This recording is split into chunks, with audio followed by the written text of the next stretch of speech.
here, I can. I'll be good. I'll be good. Okay. Is there anything else you'd like from me? No? All right. Well, men, please give a nice welcome to Mr. Bressler. He's going to talk to us about making stress your friend. Okay. All right. I think like I started to think about giving this talk last year, probably talking to Mr. Miz, thinking about COVID and the stress and the impact it had on everyone. And then hearing a lot of things being said about stress that were totally wrong. So there's some things I'm going to talk to you about today that are different probably than what you've heard. And while I'll say make stress your friend, I'm not telling you to look for more friends. Don't look for more stressors. We don't need another big global pandemic. We don't need horrible things going on in your life. What I want to try to do is talk to you about the stress you have, things maybe how to handle it, and how to think about it. Okay. All right, so we did the, while I give this talk. All right, so I want a quick show of hands. How many of you had no stress this past year? None. All right. Not that many with none. Moderate stress, raise your hand if you had moderate stress the past year. We've had a couple. And how many people have had high stress? Ah, we got a winner. High stress. All right. And that doesn't really surprise me at all. So here's what I'd like to do. If you don't have anything to write it down, you can think about it mentally. But I'd like you to think about what stresses you out in your day-to-day life. Okay? I'm going to give you about a minute to think about it. I'll probably get to the board here and jot down some of my stresses. Okay?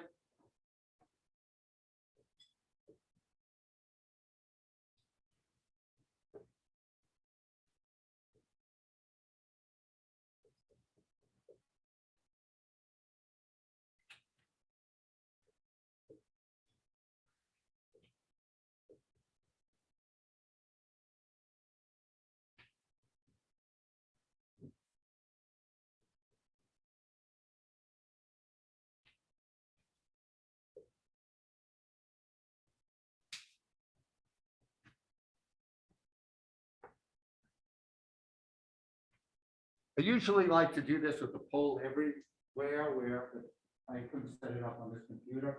What do you think would be the most common stressor for all of you? Work would be one.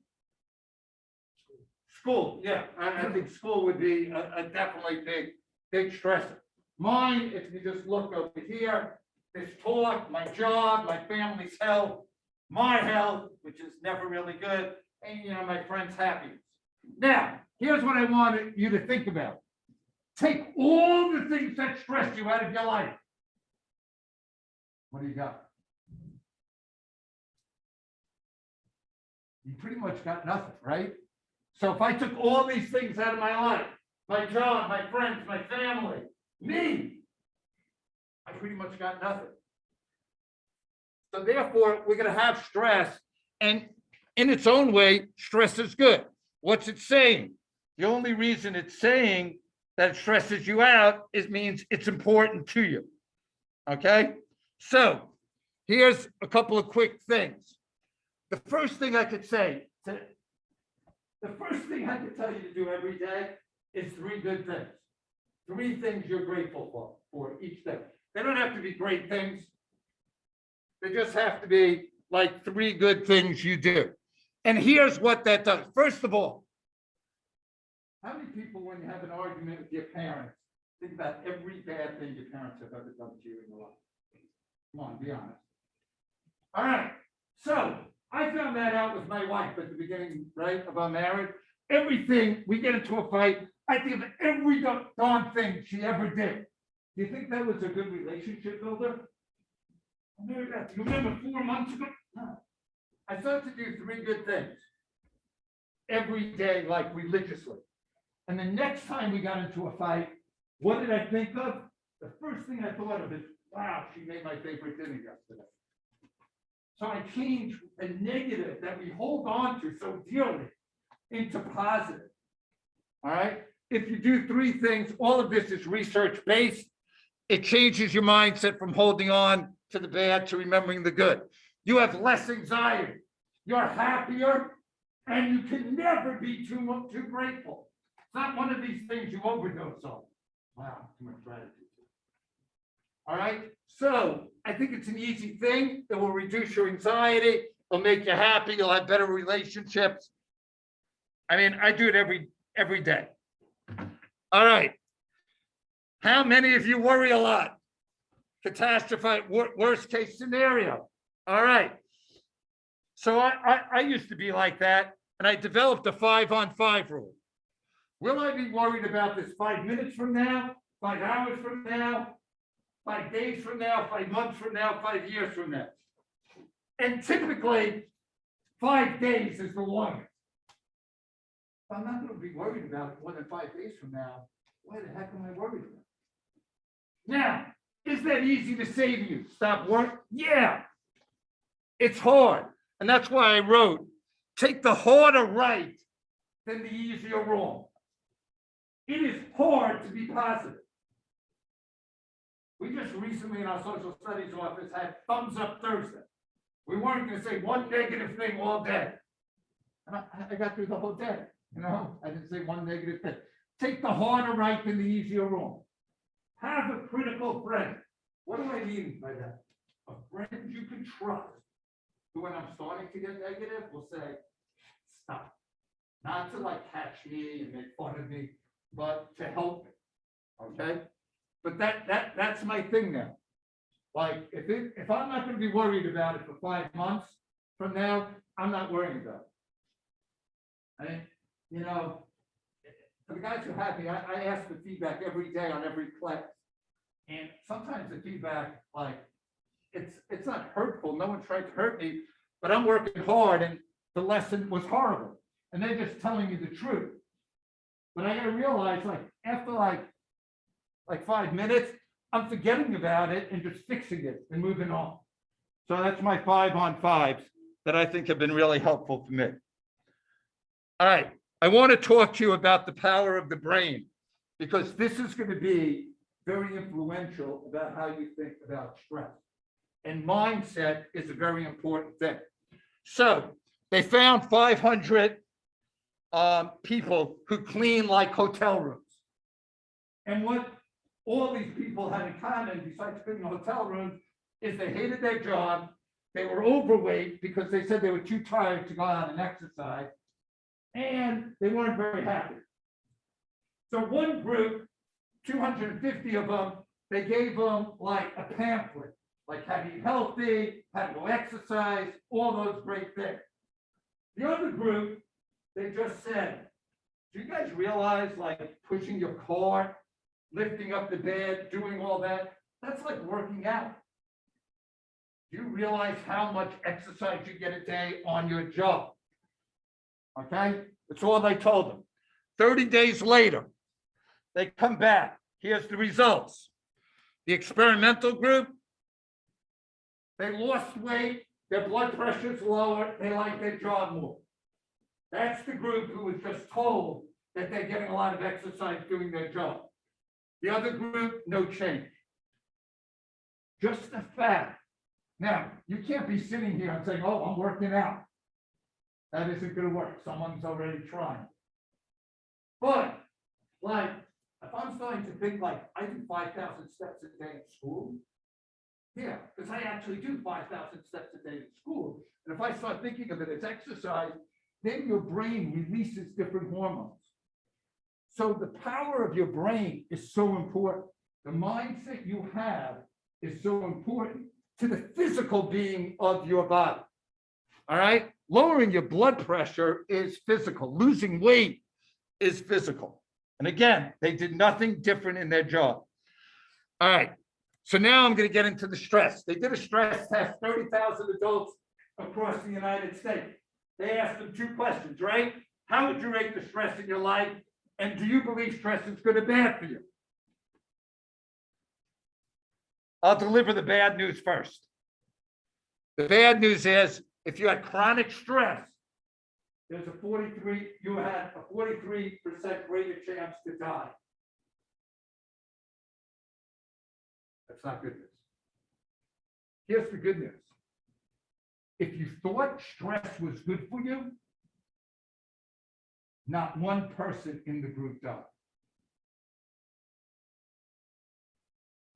If you thought stress was good for you, you had a less chance of dying than someone with low stress. So you can have chronic stress, think stress is good for you, and have a less chance of dying than those people who thought stress was, who had low stress. So does stress kill? No. Thinking stress is bad for you kills. As a matter of fact, before COVID, if you thought stress was bad for you, it was the 15th leading killer in the United States. All right, none of us want to die, right? So, and by the way, I think really important to convey to your parents because they're older and so how do you change your mindset? First thing, acknowledge stressful events. We're all going to have it. Just acknowledge this is stressful. Welcome the stress and connect it to something positive. Like, I think a lot about what I've learned from COVID. Like, what positive things have that I can change about myself? Okay, use the energy. I mean, when you're stressed out, your heart usually beats more, you're breathing a little heavy. Use that energy to help conquer and hit your goals. And then last, just tell people stress is good. And I'm going to tell you, whenever I'm in stress, that's the first thing that I think. Stress is good, my heart's pounding, I'm going to do better, I'm ready. And I think that's really important to have that mindset. All right. A lot of us have goals, academic goals, all our goals. And when you miss your goals, a lot of times it can throw you off. And I'm just suggesting 3 things to think about when you miss your goal. One is, what do you want to continue? What have I done that is good, even though I didn't hit my goal, that I want to continue? 2, what do I want to stop? What behaviors did not allow me to hit the goal that I want to stop? And the 3rd, what do I want to start doing? I mean, the worst thing to do, and I see it a lot, someone like studies for a test, does poorly, he just does everything the same. I mean, why would you expect different results? So these are 3 easy things for me if you miss your goal. Okay. So they put people who did presentations, they had math backwards. Oh, I should have someone do this just for fun. All right, who's going to go in 996 backwards myself? Stand up, Mr. Lee. Let's go.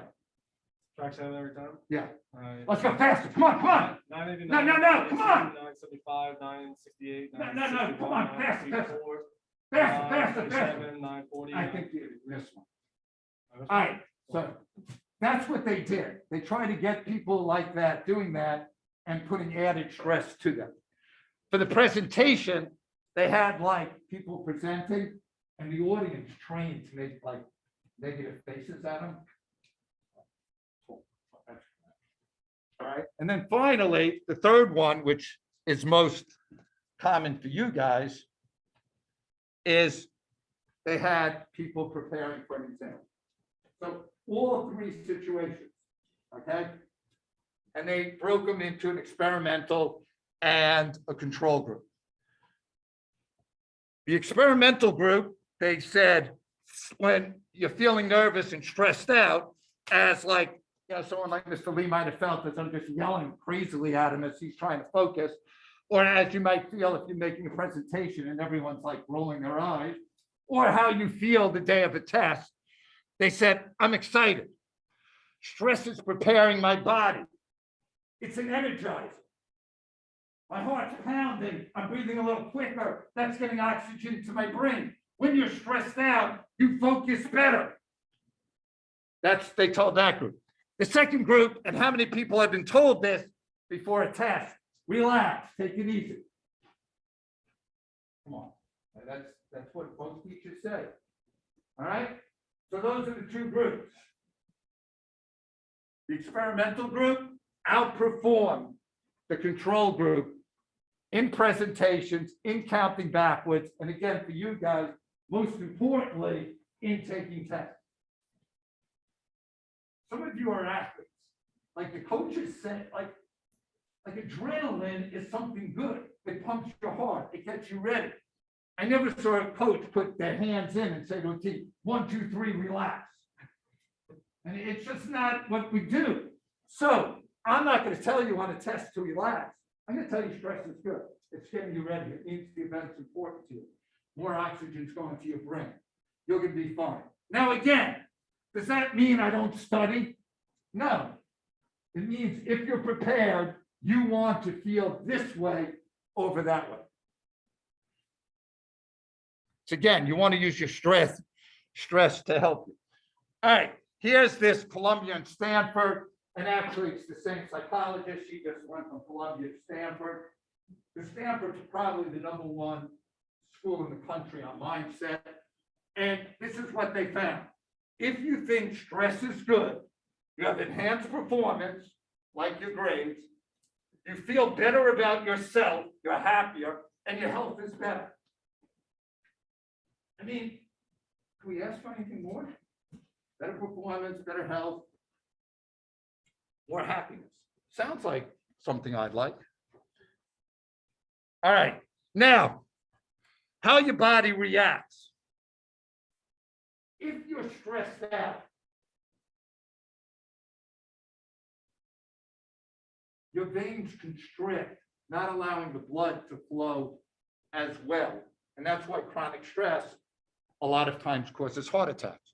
Because the blood in this is harder to flow, it makes the heart work harder. Now, I told you about the power of the brain.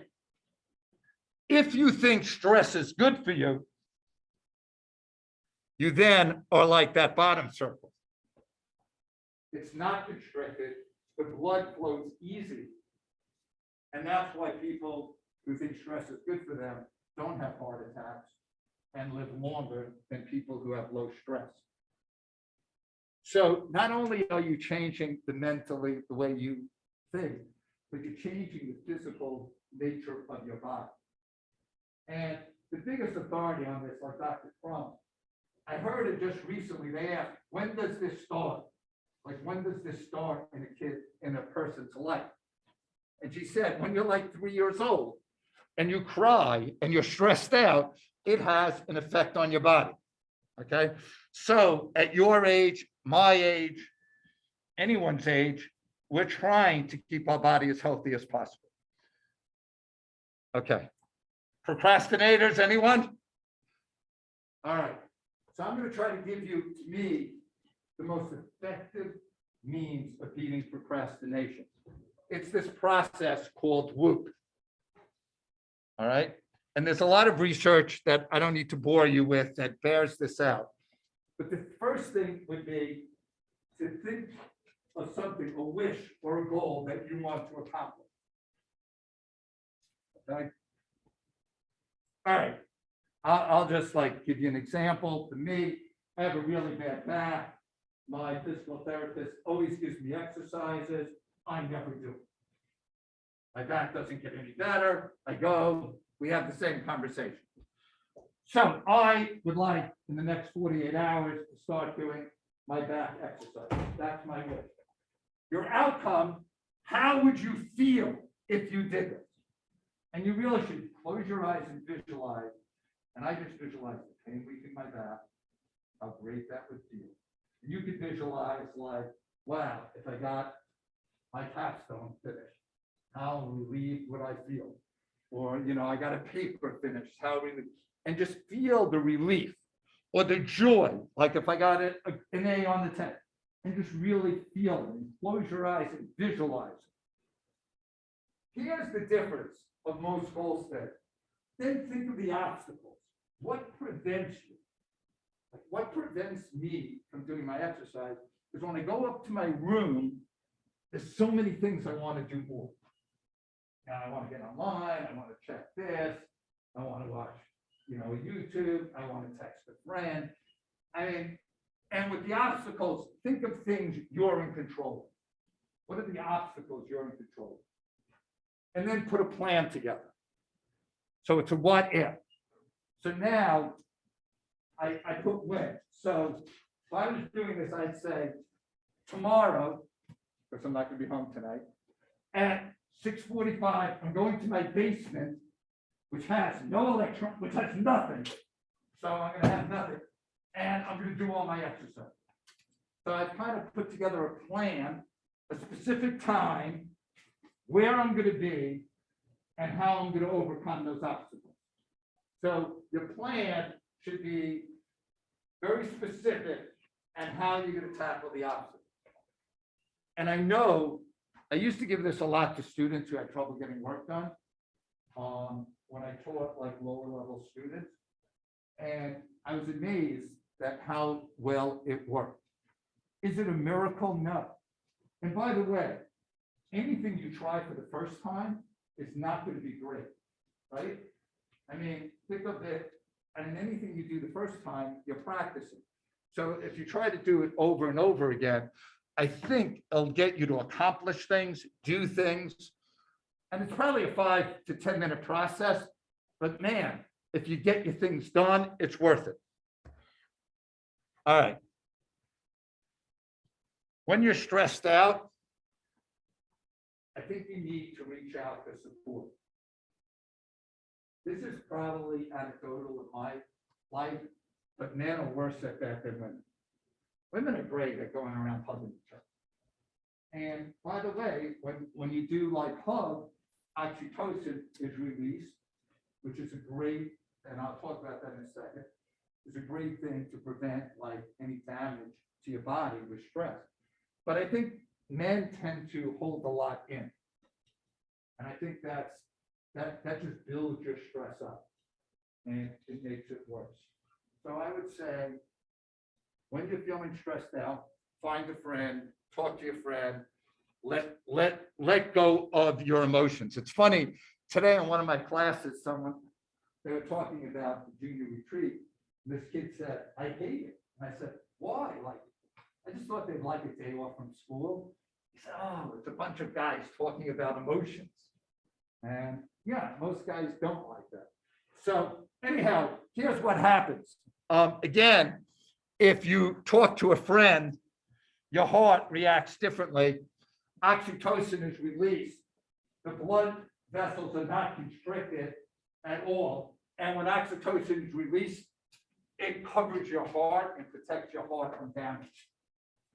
Okay?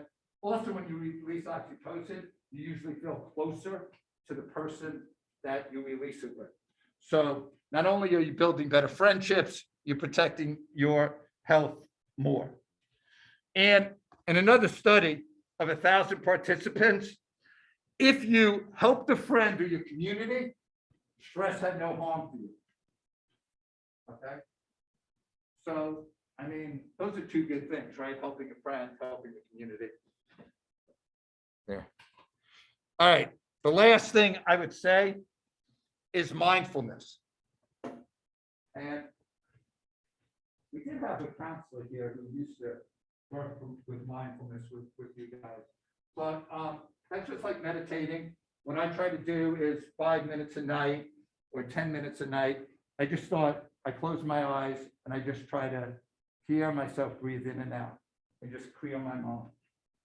And mindfulness, again, is something that changes your brain, physically changes your brain, and is good for reducing stress. Okay, I think I'm going to be like even early, but does anyone have any questions on anything? Someone has to ask one question. While I record, I'm not going to take a lead for this, but I'll tackle you at the one.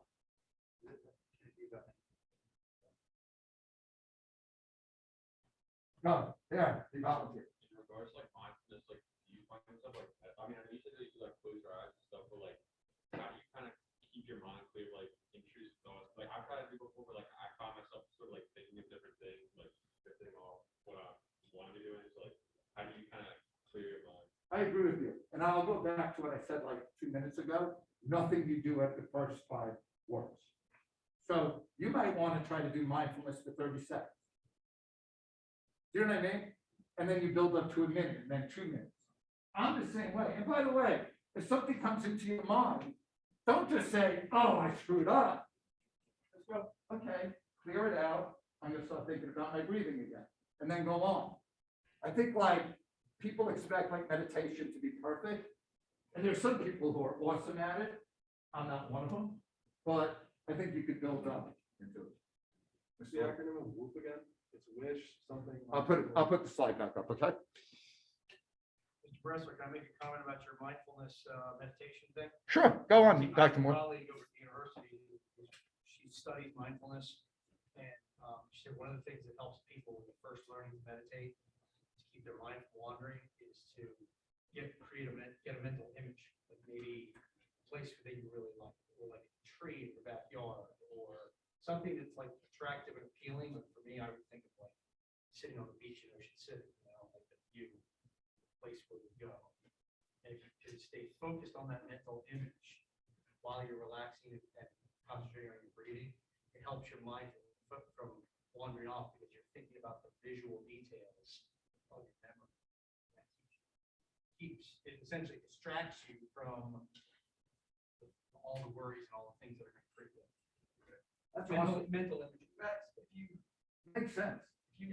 actively thinking about something is easier than attempting not to think about something. Right, so you're thinking about something very neutral and pleasant and appealing rather than letting your mind wander. I'm gonna try that tonight. It's a good way to start. meditating. Any other questions? How would you deal with stress working? You're so deep into stress. Say that, I just didn't hear the end. You're so deep to stress work that you don't even have time. I think again, like, I think the big thing is to think stress is good for you and to think that it's energizing. And like I said, like I think stress is your friend, but I don't want to go out and tell you to find more stressors. But I think you need to take time to do some mental health. Like, I mean, let's face it, if you don't take care of yourself and you just run yourself ragged, then you're tired and then you fall more behind, right? And then it becomes worse. So I think like to take 5 minutes to meditate, to do the WOOP, so you make sure you get things done. Like I don't know you well enough, but I know from the 4 kids I raised, a lot of what built up was they weren't getting things done. So, like I used to, like last year, Mr. Blake said something like, you got to give a week before homework assignments. And I thought like, yeah, I'll do that, but everyone's going to do it the night before anyhow, because that's how most kids work. But if you could plan and put yourself in a position to try to reduce those things, I think will help you. Okay. But I mean, sometimes we don't make life easy for you by the work we give you, and I understand that. I think we do. Mr. Bressler, so I've read various things related to this notion of treating something that you encounter as though it has positive intentions or is a good thing versus treating something you encounter as something bad having an effect on you. So Mr. Bressler talks a lot about viewing stress as a good thing so that it becomes less scary and less burdensome. And if that's hard to imagine because maybe the idea of stress might seem a little abstract, think of something more physical, more personal that you might relate to. So I believe there have been studies showing things like if a person bumps into you and you believe that that person has done it on purpose because the person doesn't like you or you don't like the person, your reaction is really different than if you just understand, oh, that was a mistake. The person walked into you by accident, a little old lady, you couldn't see.